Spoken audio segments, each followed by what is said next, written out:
Nat's here from, she went to Vanuatu earlier this year, and so she can answer any questions related to Vanuatu. She's really knowledgeable. No, she'll answer anything that she can, and Joel's also coordinating the design challenge, so if you want to know anything from the horse's mouth, then that's probably Joel. He's like a horse. So, do you want to put on your slides, Nat, like that are just in the background, and people can kind of see some pictures of Vanuatu that came in late? I said I'm Natalie, and I was part of the EWBNZ project team that went to Vanuatu last month. And I guess just being over there, you kind of see what kind of issues you might need to consider when you're doing your designs. So, for the rainwater collection thing, lots of the roofs are just made out of thatched stuff. And the more permanent buildings like churches or schools might have some corrugated iron that you could use to run water off into a tank. Most households don't really collect rainwater at the moment, but if they don't have running water, they have to walk for maybe about 3 hours each day, and that's mostly the women and the children, and they'd carry one of these containers to a river and back. For the cooking stove challenge, that's the oven that our bread was baked on every day.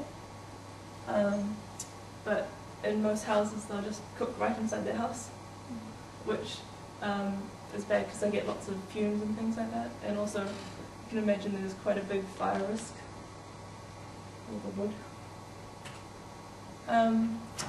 Being like a coastal or island nation, you get lots of corrosion from the saline environment, and also a few of the islands are volcanic as well, so you get additional corrosion because of the sulfuric acid.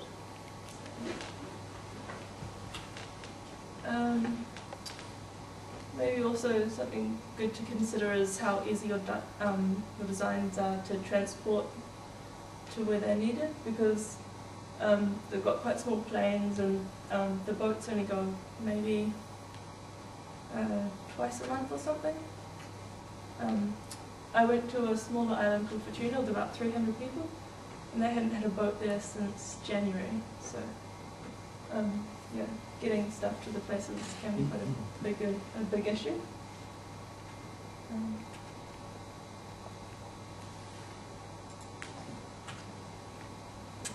Yeah, so if you're transporting maybe like a tank or something, you'd be using a ute, because that's what they've got. Or if you're transporting steel, maybe also a ute. That's Fortuna there, which is a small island, and they've managed to build like these stairs and weld supports up like a cliff face, which is quite impressive, I thought. But before those stairs were there, they would just climb up ladders made out of vines and things like that to get to their villages, which are on top of the cliff. I think there's a real big push for renewable energy in the islands, because the price of diesel, which they use a lot to generate the power, is going up, and it's quite a bit more expensive currently over there than it is here. So you can see that picture over there is a chief's house, and it's got a solar panel. I think they've got like a couple of DVD players and TVs and stuff. The essentials, but no light bulbs.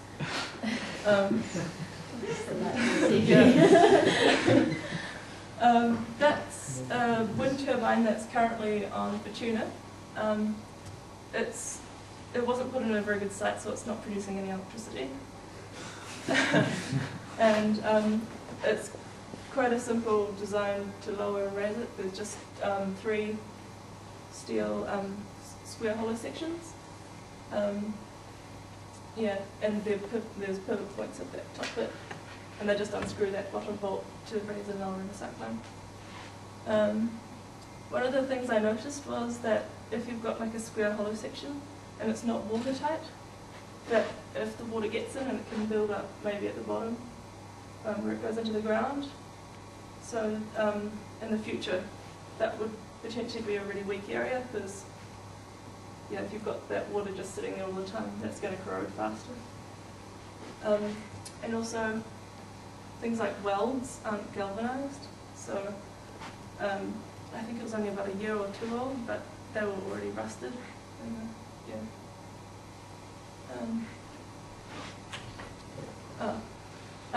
Also on the island was this winch that I think was designed in Britain by some engineers, and it kind of really is a good example of how not to design stuff, because it's completely inappropriate for the environment.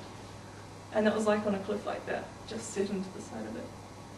And the New Zealand Navy went there and, got the locals to drag these big, timber poles up the cliff to put it in, and then have it not work because it was too heavy for the locals to use, and it was just fallen away at the bottom there. Yeah, so that's probably how not to design stuff. Yeah. Cool. Thanks. Yeah. So are there any questions about this stuff? We're doing the solar power challenge, and we'd like to know more about what appliances the villagers may have. Do they have like lights? They probably have lights, but do they have like a fridge in every house or a TV? It's pretty it's pretty third world. So a lot of the houses don't have lights. They some of the villages have torches and things like that, but not all of them do.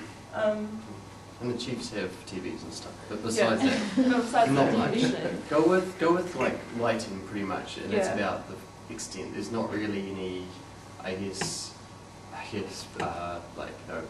freezing, chilling, anything like that. They don't really have that. They probably might have in maybe some of the more main areas, but actually, on that little island they did. Everyone did, or they had like a freezer so they could export fish and stuff. Oh, really? Okay. There was sort of like a micro industry sort of stuff. Okay. How do they run it? Do you know? Diesel and some okay. solar. Okay. What about schools? Do schools have any, well, except for lighting, they have maybe a TV and a DVD player or anything? Not very common. No. That. No lighting. Yeah, How big are the there's schools though? Pardon? In general, how big are the schools? The schools. Well, one of the schools that we went to, they had about 150 students, and that was kind of up in the hills, and that was only an intermediate, and so they're looking at extending, and they had about 4 classrooms in it. So, and that particular school had no lighting whatsoever. We walked in and it was real dark. They only had windows which were cut out of the walls, and that was basically it. And they had the ground floor as their floor, and it was just real dark. And also, what about the medical centers? Like, if they have a clinic, they probably need a fridge in there to keep the medicine or that kind of stuff. Yeah. Did you guys manage to go to any of those, or was it sort of? I think that's what David Stein wants the solar power panels to generate. That's enough to the to supply a fridge.